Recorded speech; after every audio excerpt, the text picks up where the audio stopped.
Olá pessoal, hoje eu vim conversar um pouquinho com vocês a respeito da trilogia Grisha da Leigh Bardugo.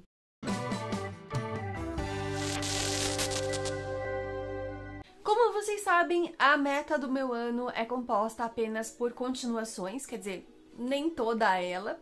E eu também não tô conseguindo ler conforme eu tinha me programado no início do ano, porque eu queria muito finalizar algumas, principalmente trilogias que eu iniciei e que estão ficando antigas e que todo mundo já leu e que ninguém mais quer saber, e eu tô ficando pra trás porque eu simplesmente não consigo dar continuidade. E a trilogia Grisha foi uma dessas que eu finalmente terminei esse ano. Eu terminei de ler Ruína e Ascensão essa semana e eu resolvi então vir conversar um pouquinho com vocês a respeito dela. Esse vídeo vai ser assim como outros que eu tenho feito aqui no canal. Eu vou fazer uma primeira parte falando sem spoilers da trilogia como uma forma geral, falando mais da minha experiência de leitura, o que eu gostei, o que eu não gostei de cada livro, mas sem dar spoilers.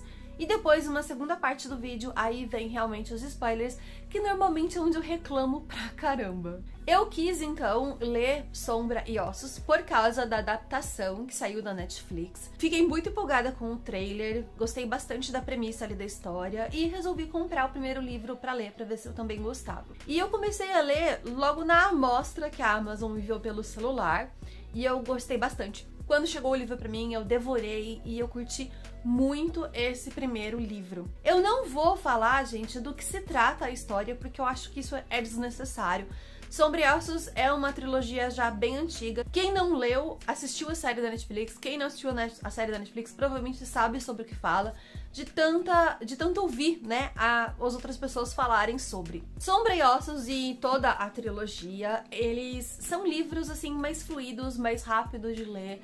São livros que dão pinceladas sobre diversos assuntos e não se aprofundam em nada especificamente, fora ali o drama da nossa personagem principal. É falado sobre guerra, é falado sobre o preconceito entre humanos e Grisha, mas novamente, a gente vai ver bem pouco disso, nada é aprofundado. Até porque ele tem como foco um público mais jovem, um público esse que realmente não gosta muito dessa parte política, dessas discussões sobre política, reis, rainhas, territórios, leis e tudo mais. E também um público esse que tá adentrando ali o universo da literatura e que precisa de uma leitura mais fluida, mais rápida, mais dinâmica e até mais divertida. O foco, principalmente desse primeiro livro, ele tá em nos apresentar o universo que a autora criou. Então ele vai falar um pouquinho sobre os poderes dos Grishas, ele vai falar sobre a relação da Alina com o Darkling, ele vai falar sobre o mundo ali, né, ó, aquele país chamado Ravnica, acho que eu não consigo pronunciar esse nome, gente, em que os nossos personagens estão inseridos. Vai falar um pouquinho sobre a Dobra, né, aquela grande divisão maligna e sombria que foi criada por um ser ancestral. E eu gostei muito desse primeiro livro, gostei muito da Alina, gostei muito do Darkling, gostei muito dos Grishas, gostei muito desse universo que a autora criou. E eu acho que eu dei 5 estrelas. O problema pra mim, ele tá no segundo livro, Em Sol e Tormenta. Segundo os livros de trilogia, são conhecidos por ser basicamente uma encheção de linguiça, né? A gente tem então o problema apresentado no primeiro volume e o problema sendo resolvido no último volume. Mas a autora, ela precisa dar uma encorpada nessa história, uma aprofundada, ela precisa fazer com que aquilo renda. Pra ter 3 volumes, então, normalmente a gente tem ali o segundo volume que normalmente não presta pra muita coisa. E Sol e Tormenta, gente, é ruim. É ruim. Quando eu via a Rô, da Biblioteca da Rô, falando que esse livro tinha sido realmente uma tormenta pra ser lido, eu achava que ela tava exagerando um pouco, mas não tá, sabe? Esse livro é realmente um desperdício de papel. Tudo o que aconteceu aqui dava pra ser resumido em 2, 3 capítulos e transformar isso aqui em uma duologia facilmente, até porque o que tem de interessante nesse livro, o que tem de realmente de movimentar a história, de fazer com que a história ande pra frente e que tem a ver com o plot principal ali, acontece nas primeiras páginas desse livro. O restante dele é só os personagens parados sem fazer porcaria nenhuma. O livro tem um total de 343 páginas e 300 páginas poderiam ter sido facilmente cortadas e resumidas em um capítulo que não faria diferença nenhuma. É uma completa e total perda de tempo. O terceiro livro, Ruína e Ascensão, ele é um pouco mais dinâmico nessa questão. Os personagens começam ali presos em um determinado local, mas quando eles saem, a história anda, porque eles então vão para uma jornada, né, para encontrar o Pássaro de Fogo.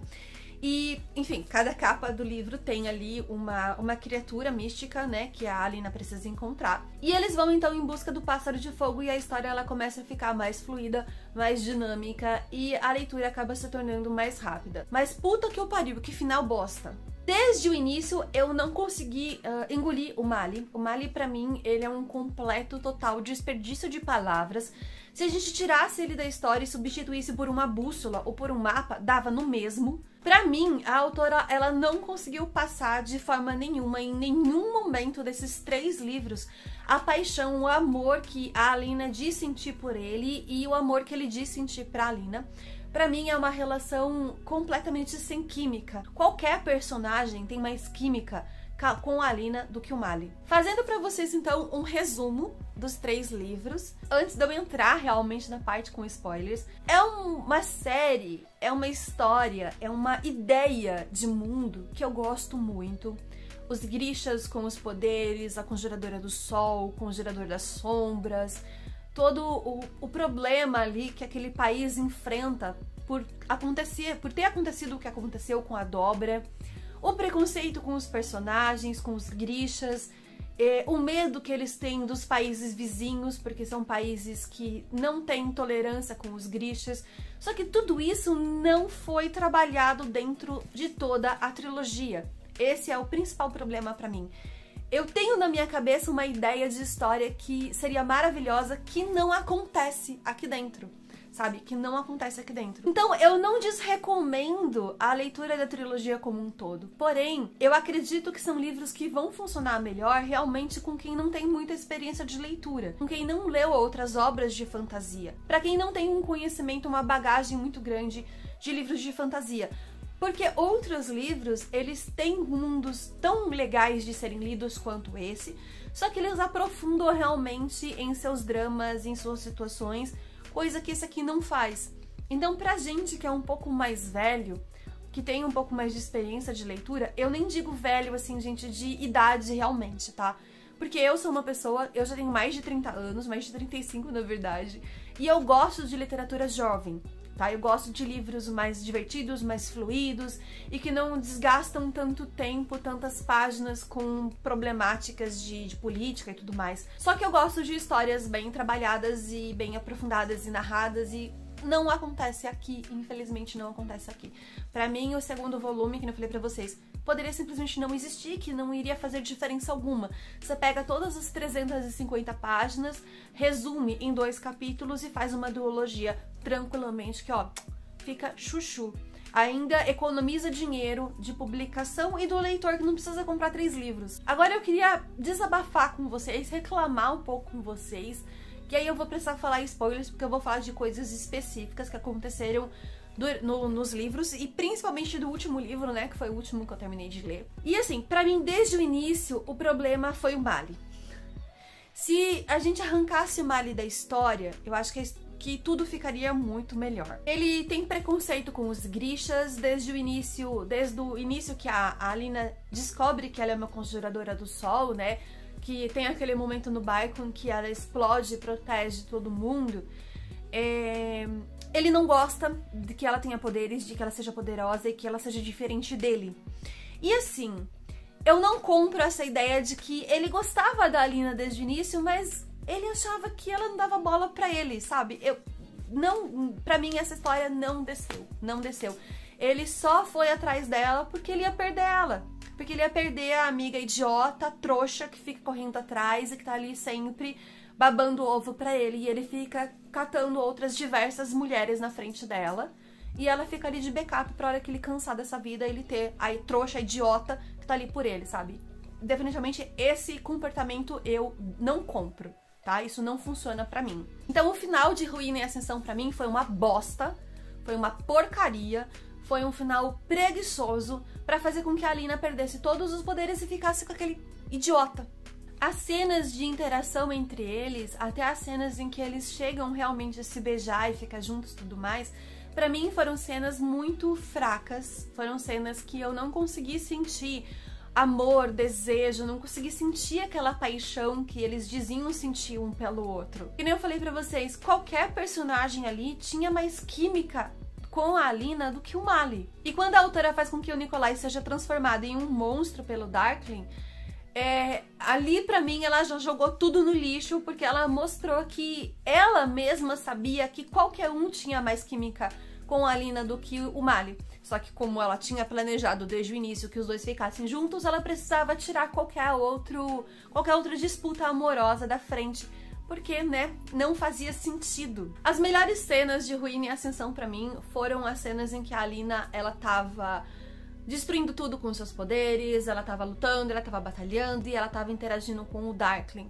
Porque fica claro pra gente que ela sente algo por ele, que ela gosta dele e que ela só não fica com ele por questões de ética, porque como ele quer usar a dobra, né, pra botar o terror ali em tudo, ela precisa destruir ele por uma questão de caráter, basicamente isso. Mas ela queria que ele fosse alguém diferente, ela queria que ele fosse realmente... E a história mostra pra gente que ele poderia ter sido, em algum momento ele poderia ter sido. Esses foram os melhores momentos desse livro aqui pra mim, mas assim... O final, gente, o final foi ridículo. O final foi ridículo, sabe? A mãe do Darkling fala, você vai precisar mais do que uma bala pra destruir um Grisha com esse poder. Ela vai lá, enfia uma faca e acaba com ele. Ainda quando ela já estava sem poder nenhum.